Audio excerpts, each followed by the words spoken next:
মাদ্রাসা শিক্ষকদের বদলি নীতিতে নতুন বিতর্ক। একই পদে বদলি সম্ভব, কিন্তু কেন বাধা মাদ্রাসার স্তরে? মাদ্রাসা শিক্ষকদের বদলি নীতিতে একটি গুরুত্বপূর্ণ শর্ত রাখা হয়েছে।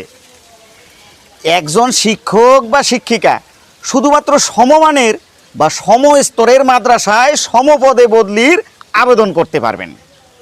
কিন্তু এখানেই দেখা দিয়েছে প্রশ্ন।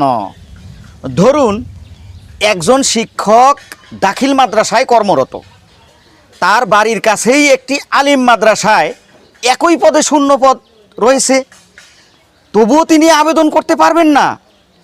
একইভাবে একজন আলিম মাদ্রাসার শিক্ষকও দাখিল মাদ্রাসায় সমপদে বদলির সুযোগ পাবেন না।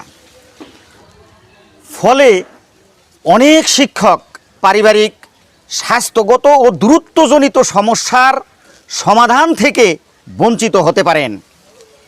প্রশ্ন হলো, যখন পদ একই, বিষয় একই এবং যোগ্যতাও একই, তখন শুধু মাদ্রাসার স্তরের কারণে বদলিতে বাধা কেন?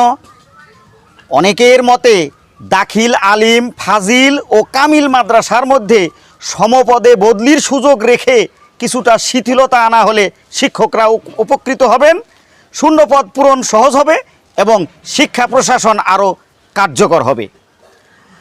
আপনার কি মতামত? মাদ্রাসা শিক্ষকদের বদলি নীতিতে কি আরও নমনীয়তা আনা উচিত? কমেন্টে জানান আপনার মতামত।